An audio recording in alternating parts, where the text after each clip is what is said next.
The level of engagement, it's incredible. British Fine Waters started my water journey.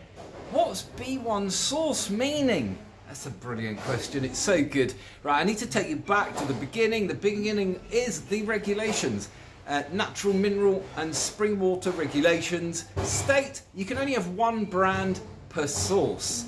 However, you can white label, which immediately throws confusion over the meaning of one brand per source. So what do a lot of sources do? Actually, I won't talk about anybody else. I'll talk about what we could do here. And that way we're not implicating anybody in anything other than an example.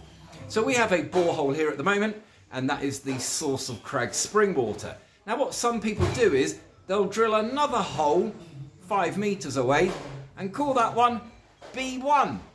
And then they'll drill another one and call that one B2, and another one, they might call it C3. Or if we did one, we could drill another hole and call it ABC spring water. One brand per source. Now, even though the water is the same water, so you would argue that it's the same source, because they drill separate holes, they're claiming they're different sources. One brand per source. It's really, really interesting. Listen, we live in a world of loopholes and interpretation, meanings, definition, and I like to stand here and offer a little bit of clarity so that you guys understand. Now, why is this an issue? Listen, it's not that important, but basically, if you've got two waters, you had a B1 and a B2, and they are the same source water, even though they're coming from different boreholes, if they're priced differently, then in my opinion, this is an issue.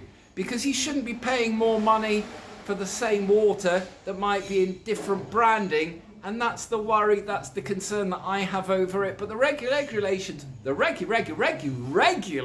state one brand per source, but you can't white label. Sorry, you can white label. Even I'm getting confused. So yeah, it's just, I've always just understood you can only have one brand per source, but you're allowed to white label, which basically means you can have as many brands as you want per source, as long as you state the name of the source. It's all terribly confusing, and but well spotted, and that's what it means. It's still beautiful water. That's what you want to be merely concentrating on, and it's probably going to be one of the cheaper ones as well, because it's some of these cheaper brands that have multiple sources. You get it. Have a good day.